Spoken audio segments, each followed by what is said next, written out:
Hi, it's Robert here from Theme Park Insider. We are standing right next to one of the ride systems here on Star Wars, Rise of the Resistance, which is opening tomorrow at Disney's Hollywood Studios. I've got John here from Walt Disney Imagineering. We're going to talk a little bit about this amazing attraction. First of all, just why this particular story? What did you find compelling, and how did that draw you to using these particular ride systems here to create this experience? Well, I think this ride speaks to the basic storyline that A New Hope was. That yearning that Luke had to get off the planet to join a greater cause. Well, just like him, we're joining as recruits of the Resistance, and we're going to go on a special mission that we're given by Rey. And then that dread of when the Falcon gets tractor beamed into the Death Star, you're going to have that same kind of moment, and then just like Han and Luke and Leia, you're going to have to figure a way to get off of that, Star Destroyer on this ride and get back in one piece. Yeah, I mean, we kind of experienced some of these same feelings originally, back in the 1980s with Star Tours, which you had that wish fulfillment of going in that attack on the Death Star. But here, this just takes it to another level. I mean, you're not just going forward and backward. It's not just one box. You're in multiple locations, multiple characters. You're getting up close with people. You're going up and down.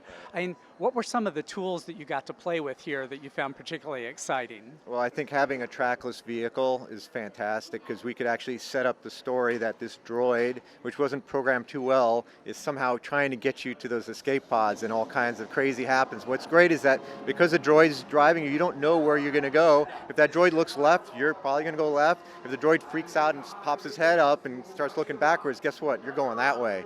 So I think that really adds this level of storytelling to the ride vehicle that you've never had before. And I think integrating that with all the other ride systems to give you those surprises of going up and then dropping off of the ship, I think that's that extra level of ride that we've never seen before. And it's not just thrills from the ride system itself. I mean, some of the kind of theatrical effects that you're using here, laser blast and things that are typically added in post-production, you're seeing in real life here. Yeah. What are some of the tricks that you can talk about, the approach maybe, and how you thought about doing that? Well, I think we're employing a lot of scenic sandbox. You've heard of the technique of using projection on walls, and then we're using persistence of vision tricks to give you those bolts of light in midair. And then, of course, we have our audio animatronics. These are all fully electric audio animatronics, so there's a fidelity in the way these characters act that you've never seen before, and it's repeatable. Like when you ride this in 5 years, they're going to be hitting their mark exactly the same way. This is old school repeatability, like Pirates of the Caribbean. It's not something where you're pushing a button or playing a game. You're just trying to see detail that you can't possibly take in one ride. And one of my favorite places for that detail is this scene that's behind us right here in the transport vehicle. We've got a new character in there, but it is just an amazing animatronic that you get to get up close and spend some time with. Tell me a little bit about him. Well, he's your co-pilot on this, Lieutenant Beck, and he's giving you kind of the play-by-play and the interaction of what's going on around you.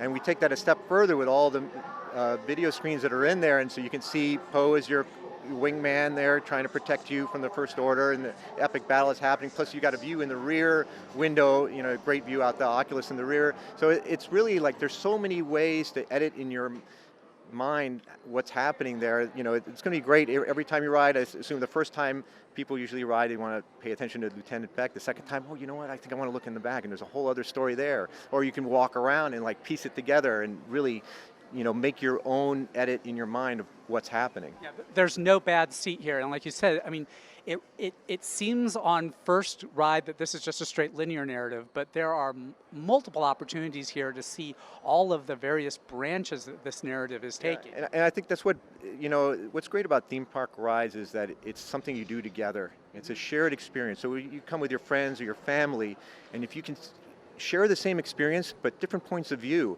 And I think coming off this ride, you're going to be like, hey, did you see Finn? No, I didn't see him. Did you see that? No, I didn't see it. I saw you jump when that saber cut through.